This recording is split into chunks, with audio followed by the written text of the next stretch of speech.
Hello, c'est Isa. Bienvenue. Ici votre aura du yoga durable, un yoga accessible, le livre du mois et les réponses à vos questions. Pour me soutenir, vous pouvez souscrire d'avance. Merci.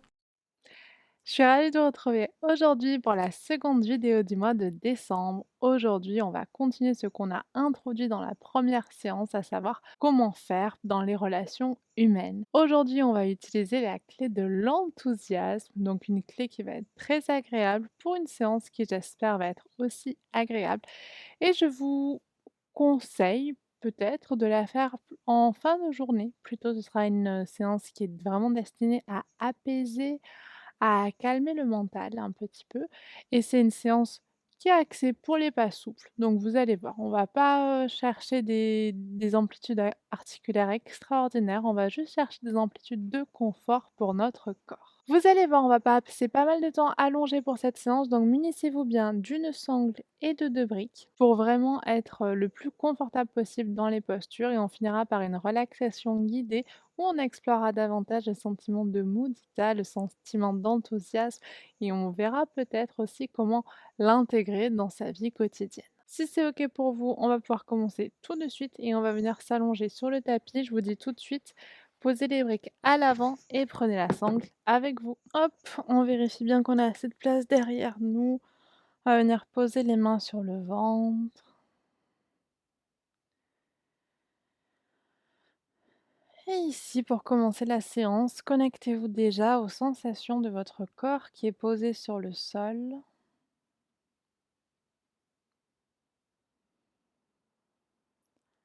Peut-être poser les mains sur le ventre et observez-y la respiration.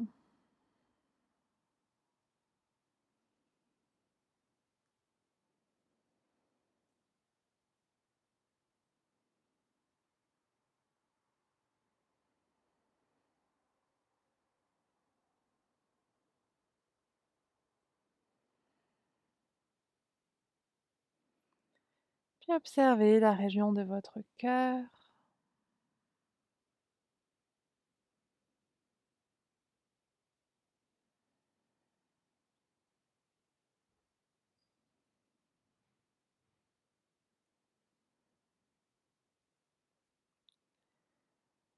Et créez de l'espace ici. On en aura besoin pour accueillir Mudita,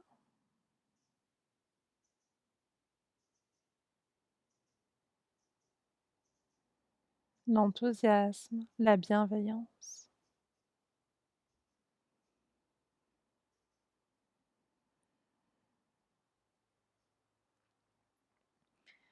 Puis on va tranquillement commencer. Vous pouvez bouger un petit peu les mains, bouger un peu les pieds. Vous allez pouvoir soulever la tête. Vérifiez bien que vos pieds pointent désormais vers le ciel. Vous allez amener le genou droit contre vous.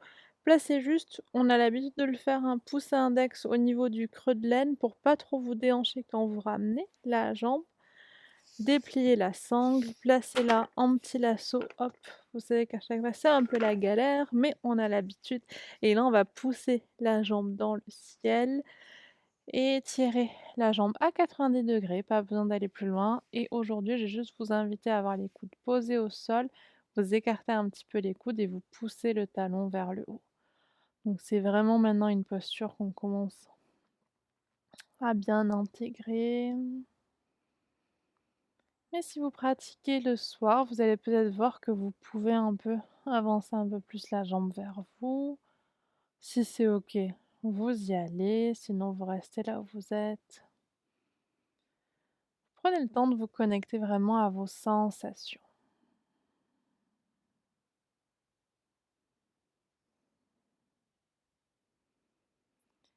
Et aujourd'hui, encore plus que les autres séances, essayez de juste apprécier, être réellement enthousiaste de comment vous ressentez les postures. Pas de leur forme, mais simplement de ce que vous ressentez.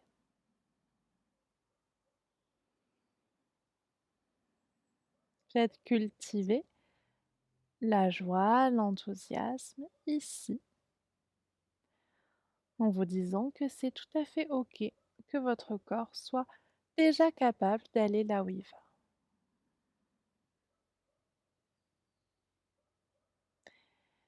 Puis on va pouvoir aller dans une autre variante de Supta Padangusthasana.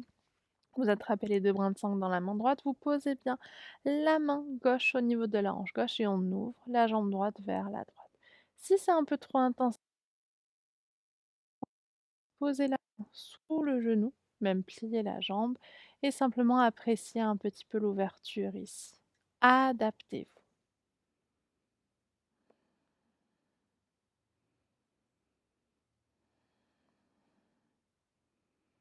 Observez ce qui se passe à l'intérieur de la hanche et observez votre bassin. Vous pouvez faire en sorte d'imaginer ou vraiment de ramener les 2 crêtes iliaques sur une même ligne.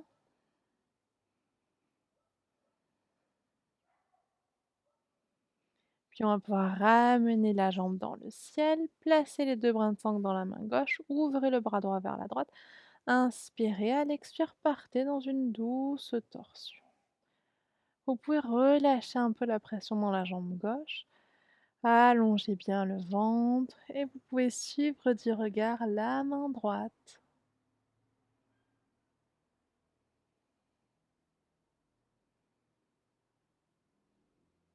Puis on prendra une dernière belle inspire. Et à l'expire, revenez au centre. Vous pouvez monter les mains le plus haut possible sur la sangle. Inspirez ici et à l'expire, peut-être ouvrez un peu les coudes vers l'extérieur, amenez un peu le genou vers vous.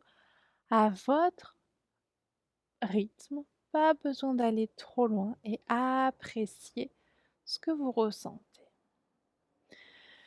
Puis vous allez plier la jambe, on va changer de jambe, donc hop, vous vous souvenez, la petite astuce, on place la jambe gauche à la place du pied droit dans la sangle, on relâche la tête et on va soulever la jambe gauche, d'abord à 90°.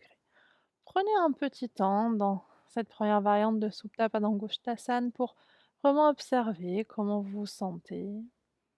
Si vous avez envie d'aller plus loin, de passer un peu les 90°, vous pouvez y aller, mais en sachant que peu importe là où vous êtes, même si vous avez votre jambe pliée, même si vous avez votre genou vers la tête, tout est OK.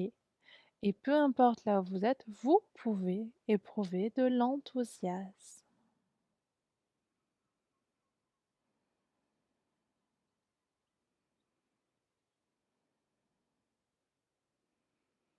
Et délicatement ici, placez les 2 brins de sangle dans la main gauche, placez la main droite au niveau de la hanche droite. Inspire, à l'expire, vous ouvrez la jambe vers la gauche, vous descendez comme vous le souhaitez, soit avec la sangle, soit avec la main sous le genou. Voilà, vous vous adaptez. Et observez l'ouverture au niveau de la jambe. Gardez les 2 épaules bien plaquées au sol.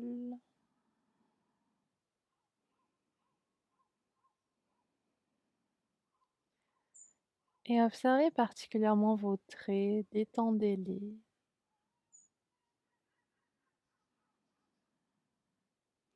Puis on inspire, on va redresser la jambe gauche dans l'axe, attrapez les 2 brins de sangle dans la main droite, ouvrez le bras gauche vers la gauche et basculez la jambe gauche à droite dans une torsion douce.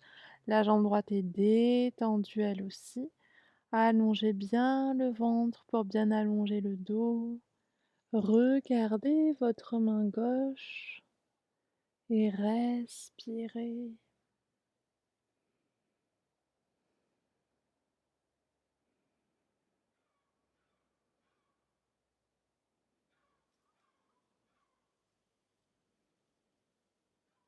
Puis une dernière belle inspire. À l'expire, vous reviendrez au centre et réattrapez les, les brins de sangle. Inspirez ici, à l'expire, peut-être Écartez un peu les coudes, cherchez à ramener le genou vers vous. Même jambe pliée, c'est tout à fait OK. Mmh. Et on relâche. Vous pourrez plier la jambe. Vous pourrez poser la sangle à côté de vous. On la réutilisera un petit peu plus tard. Et ici, retendez bien les deux jambes au sol. Puis je vais vous inviter à venir dans la posture du demi-pigeon. Donc vous allez amener les deux jambes vers vous, à peu près à 90 degrés, genoux pliés. Ouvrez le genou droit vers l'extérieur, placez la cheville juste en dessous du genou gauche. Soulevez la tête et voyez ce qui est possible d'attraper. Souvent, ça va être l'arrière de la cuisse. Si jamais c'est pas possible, attrapez la sangle, placez la sangle juste à l'arrière de la cuisse et relâchez la tête. OK, trouvez ce qui vous convient. Gardez les pieds flex, ça permet d'être un petit peu plus actif et avec le coude droit, vous allez pousser légèrement le genou droit vers l'extérieur uniquement si vous n'avez pas de douleur dans le genou.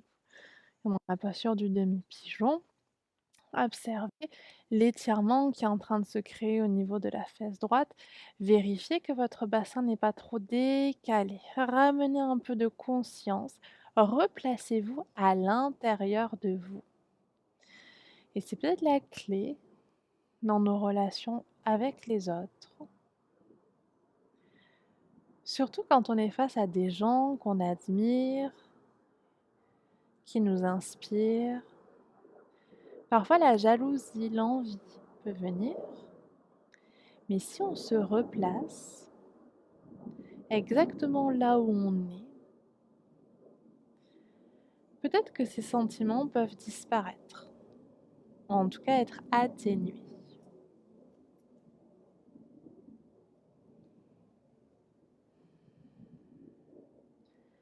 Et allez, une dernière belle inspire. À l'expire, on décroisera les jambes et on enchaîne de l'autre côté.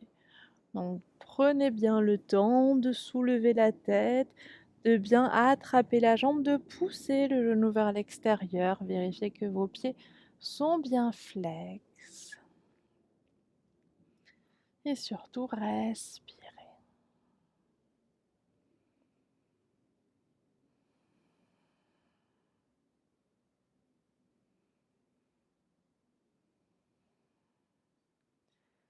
Vous sentirez peut-être petit à petit que les traits de votre visage, eux aussi, peuvent se lisser, peuvent se détendre, exactement comme vous êtes en train de détendre toute la zone au niveau de la hanche gauche, au niveau des fessiers.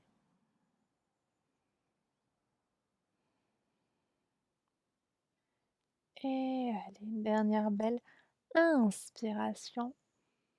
À l'expire, on relâche. Vous pouvez tendre les jambes dans le ciel, imaginez que vous faites du surplace. On va venir se tourner d'un côté pour venir se rasseoir. On va venir s'installer à genoux. En balasane, mais la variante qu'on a vue la semaine passée. Vous écartez les genoux de la largeur du bassin.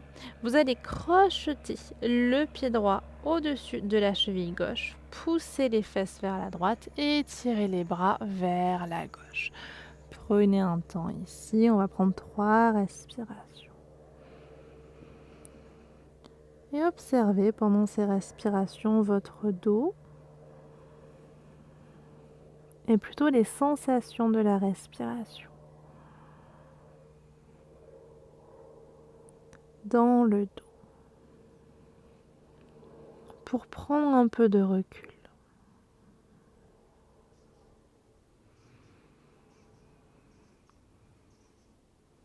Dans nos relations avec les autres, c'est parfois nécessaire de prendre un peu de recul pour être moins dans la réaction. Peu importe, soulever la tête, ramener les mains en avant, changer le crochetage, pouvoir glisser les fesses vers la gauche et tirer les bras vers la droite. Alors là, je vous propose aussi de rester 3 respirations. Mais comme toujours avec ces vidéos, ce sont des supports.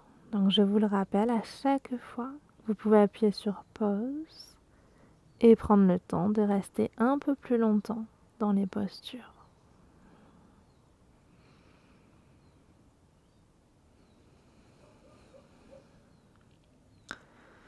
Une dernière respiration complète ici.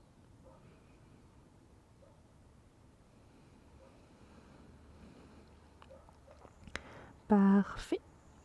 On va pouvoir revenir au centre, décrochetez un peu les pieds et tirez-vous tranquillement vers l'avant. On va ramener les mains vers soi. Je vais vous inviter maintenant à attraper. On va utiliser les briques, donc attrapez vos briques. Placez les 2 briques l'une sur l'autre.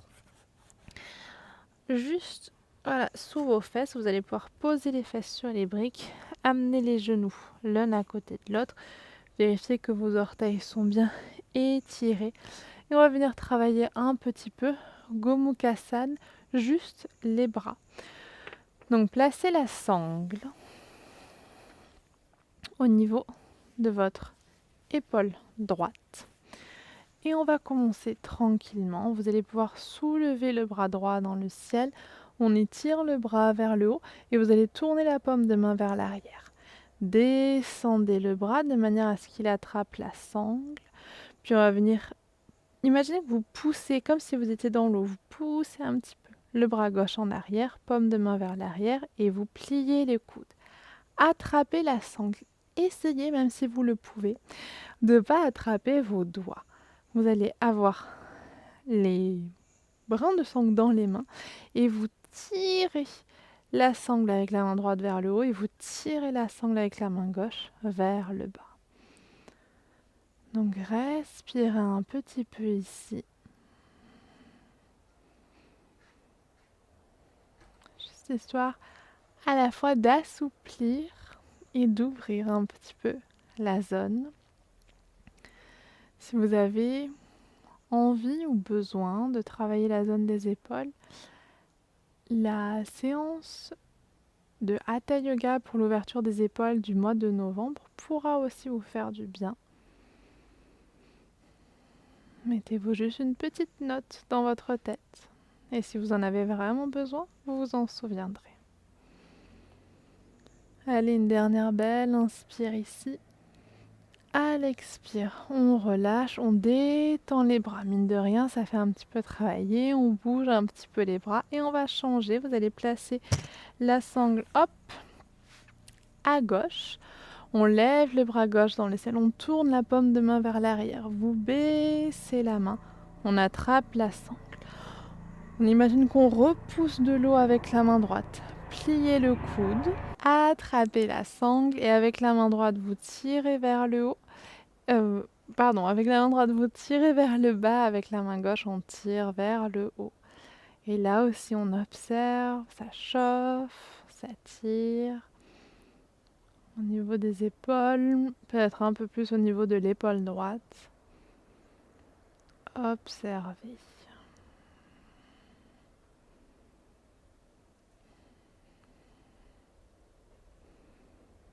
Et allez, une dernière belle inspiration. Tirez, tirez. Expirez en gardant l'action. Et on relâchera les mains. Posez la sangle à côté de vous. Soulevez les fesses, placez les briques à l'avant du tapis. Et on va venir dans la posture du chien tête en bas, qu'on va tenir plusieurs respirations. Donc étirez bien les mains vers l'avant. On va venir pousser les fesses vers le haut. Poussez le plus possible et amenez peut-être les talons vers le sol ou gardez les genoux pliés. Choisissez la variante qui vous convient le mieux et essayez de ne pas trop amener le cœur vers le tapis. Regardez les pouces. Avancez un petit peu comme si vous vouliez ramener les bras à l'intérieur l'un de l'autre. Et une fois que vous avez ça, une fois que votre base est solide, vous poussez les fesses un petit peu en arrière. Comme on va rester longtemps, on s'assure que nos épaules sont stables et qu'on est bien en sécurité. Puis on va rester 5 respirations ici.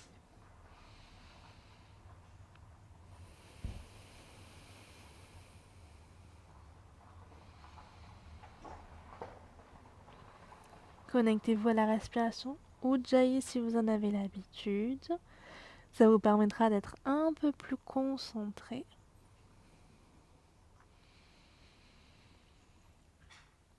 Gardez les jambes actives.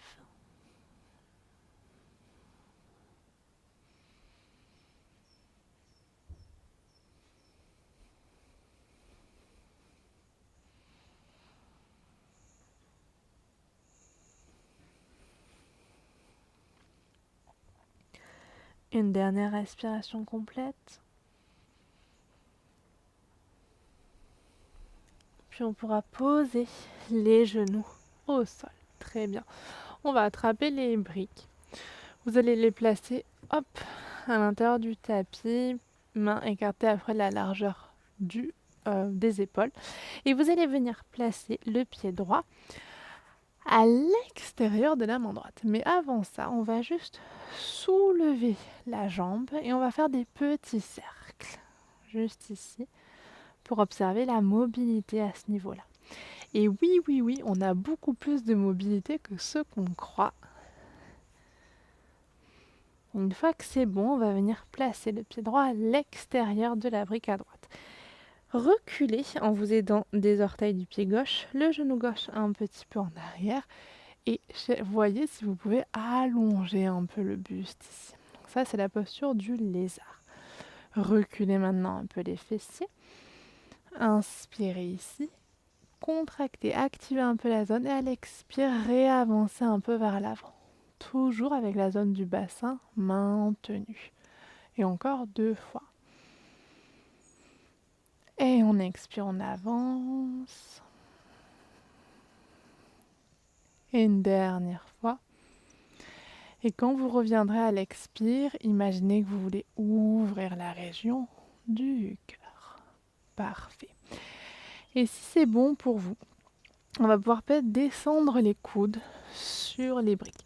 Peut-être que ce ne sera pas OK. Dans ce cas, vous restez juste en avant. Si vous avez les coudes sur les briques, dirigez les pouces vers le cœur et regardez vers l'avant. On dit que dans nos hanches sont cristallisées un petit peu nos peurs. Alors, il n'y a aucune donnée scientifique là-dessus. Mais en tout cas, il y a peut-être une réalité dans la mesure où, quand on est un peu bloqué dans notre corps, parfois on ne se sent pas bien. Et parfois, du coup, les sentiments, comme l'enthousiasme, ont moins de place pour se développer. Dernière fois, on s'étire ici, à l'expire, on viendra se repousser. On va glisser le genou droit vers l'arrière, pousser un tout petit peu les fesses vers l'arrière. Puis on reviendra à 4 pattes. Replacez-vous bien à 4 pattes. Soulevez la jambe gauche et on va faire des petits cercles de hanches pour bien détendre, bien ouvrir cette zone.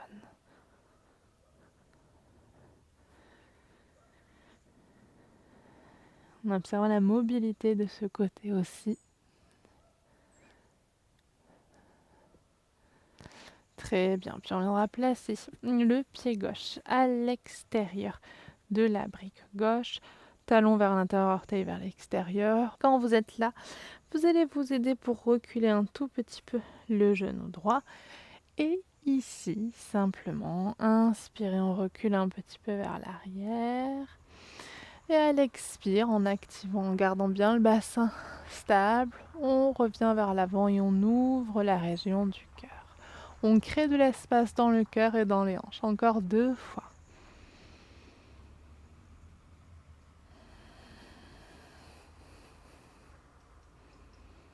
Et une dernière fois.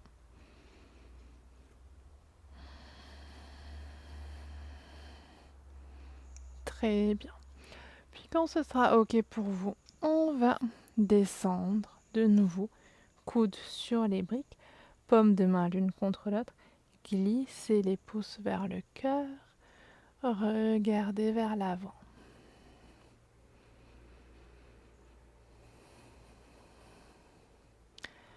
Parfois, les sentiments d'envie, de jalousie peuvent se matérialiser dans notre corps. Si un jour vous ressentez des sentiments comme ça, essayez d'observer quelles sont les sensations physiques. Est-ce que votre gorge est serrée? Est-ce que votre ventre est noué? Et observez ces petits signaux. Et ici, pendant qu'on tient encore quelques instants la posture, pendant chaque respiration, cherchez à créer de l'espace, à dénouer un petit peu tout en conscience. Puis tranquillement, on va pouvoir se repousser. Vous allez glisser le genou gauche en arrière, basculer les hanches d'un côté et de l'autre, puis on va juste venir se placer avec les briques un peu loin de soi en Dandasana. Donc étirez les jambes devant vous, les orteils sont dirigés vers le ciel, les mains sont à peu près au niveau des hanches et on va chercher à allonger un peu le dos. Vous pouvez être sur la pulpe des doigts ou les mains à plat. Moi j'ai un long buste donc pulpe des doigts, c'est ce qu'il me faut. Puis quand on a ça, vous allez amener, on va revenir dans la posture Janu Sirsasana. Et je vais vous expliquer pourquoi. Donc on va plier la jambe droite, vous allez placer le pied droit au niveau de la cuisse, mais aujourd'hui on va prendre une sangle. Moi j'aime bien plier la sangle, mais vous pouvez la garder en une branche, enfin un brin ça suffit. Prenez le temps d'inspirer. Ici à l'expire, vous allez amener un petit peu le cœur vers le pied gauche. Vous allez placer la sangle juste derrière le pied. Vous inspirez, ici à l'expire, on bascule un petit peu vers l'avant. Donc pas besoin d'aller trop loin. On va rester là. 3 respirations. Janu Sirsasana, je vous en ai un peu parlé la dernière fois, c'est une posture qui apprend l'humilité. Et je pense que dans toute notre vie, c'est quelque chose qu'on a vraiment besoin d'apprendre, d'expérimenter,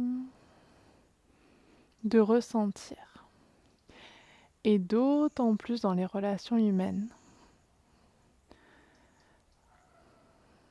Surtout quand on cherche à avoir raison.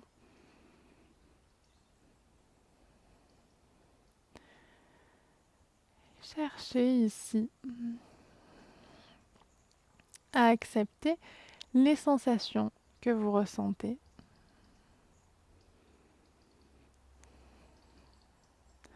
À revenir à vous. Et même si c'est pas très confortable, à expérimenter l'enthousiasme là où vous êtes.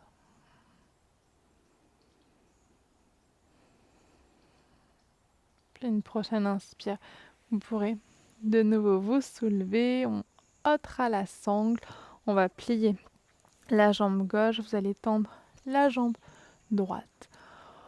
On inspire et à l'expire, apprêtez-vous à descendre dans Janu Sirsasana. Chaque côté est unique, les sensations aussi. Donc profitez de ce moment comme un petit retour vers vous pour vous laisser aller avec douceur là où vous avez besoin d'aller.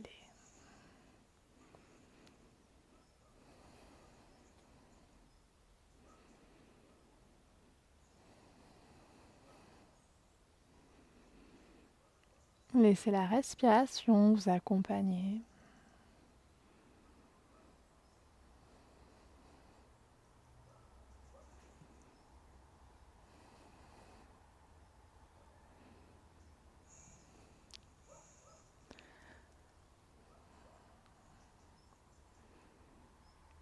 Et doucement ici, fondez un peu plus dans la posture.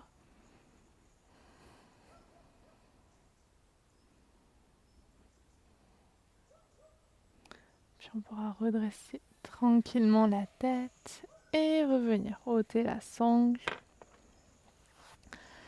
Réétirer les deux jambes vers l'avant et on va juste partir dans une torsion, une toute petite dernière torsion. Donc vous allez plier les jambes, peu importe, en Sukhasana, c'est très bien. Prenez le temps de bien vous étirer ici. Vous allez lever les bras dans le ciel. À l'expire, vous tournez votre cœur vers là, le genou droit. Posez main gauche sur le genou, main droite en arrière. On ouvre la région du cœur et on respire. Et comme on l'a vu depuis quelques mois, trouvez le moyen dans les torsions de faire de l'espace.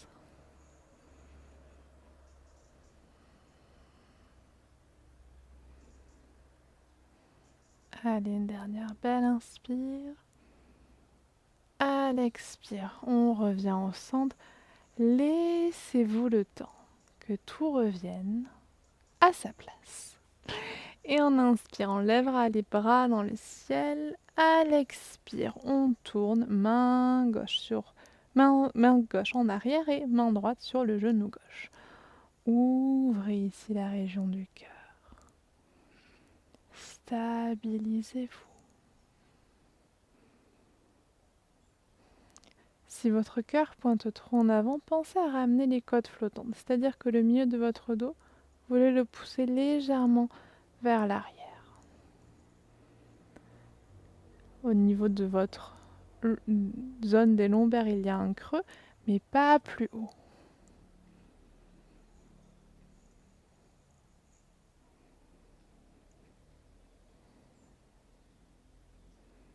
Et une dernière belle inspire ici. À l'expire, on reviendra au centre, on réétirera les bras dans le ciel, on ouvre, on relâche. Je vais vous inviter maintenant à venir vous allonger pour vous installer dans la posture de relaxation. Prenez une petite laine, allongez-vous bien confortablement. Moi, je vais rester ici et je vais vous guider pendant cette relaxation. Ce sera une courte relaxation que vous pourrez choisir de continuer ou de garder courte. Je vais vous inviter à fermer les yeux. Mais si c'est quelque chose qui vous angoisse ou vous ne vous sentez pas en sécurité, laissez les yeux mi-clos. Ici, je vais vous inviter à penser à quelqu'un qui vous inspire énormément, quelqu'un que vous admirez, mais parfois, vous avez tendance à éprouver des sentiments qui s'apparentent à de la jalousie, à de l'envie envers cette personne.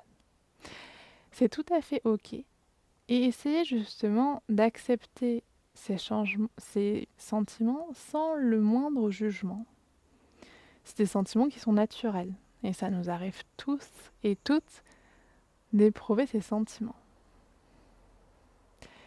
Et vous vous souvenez, dans les Yoga Sutras de Patanjali, Patanjali nous donne la clé, il nous parle de mudita, donc de l'enthousiasme, de la bienveillance envers les vertueux.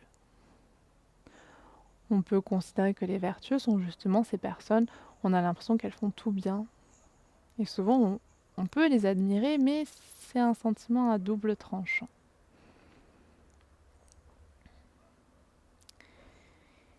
Et observez vos sentiments vis-à-vis de cette personne, mais sans le filtre de l'envie ou de la jalousie.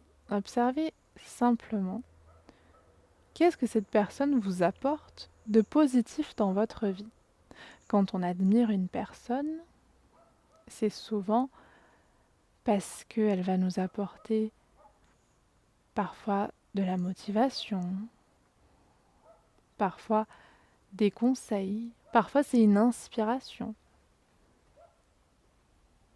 Elle va nous permettre de mettre en place des choses dans notre vie qui vont nous amener plus de joie, plus de bonheur. Et concentrez-vous sur toutes ces petites choses qui au final sont très positives. concentrez-vous sur la bienveillance que vous avez à l'égard de cette personne que vous admirez.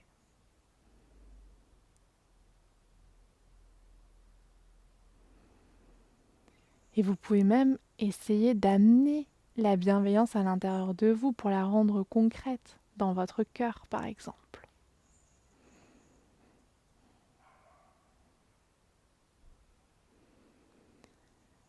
Et petit à petit, imaginez que vous pouvez diffuser ce sentiment dans tout votre corps.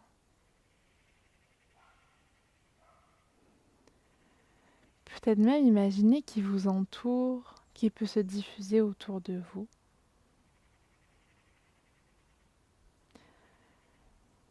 Et au final, peut-être que ce sentiment suffira à tenir éloigner la jalousie et l'envie qui souvent ne nous apportent pas grand-chose.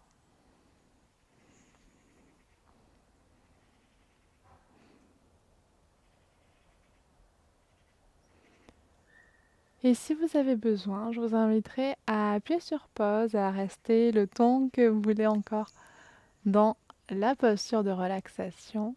Et sinon, je vous inviterai à me rejoindre. Tournez d'un côté, venez vous asseoir. Et je vais vous inviter ici simplement à ramener les mains devant le cœur, ancrer ce sentiment de bienveillance et d'enthousiasme qui peut être un très bon filtre à mettre en place à chaque fois qu'on ressent peut-être des sentiments négatifs, que la jalousie et l'envie, on sent que ça nous draine un petit peu vers le bas, on peut se rappeler que l'enthousiasme et la bienveillance, que Mudita est une clé à utiliser sans modération. À l'inspire, on pourra lever les bras dans le ciel, grandissez-vous. À l'expire, on pourra tout relâcher. Je vous remercie beaucoup de m'avoir accompagné durant cette séance. On se retrouve la semaine prochaine et en attendant, prenez soin de vous.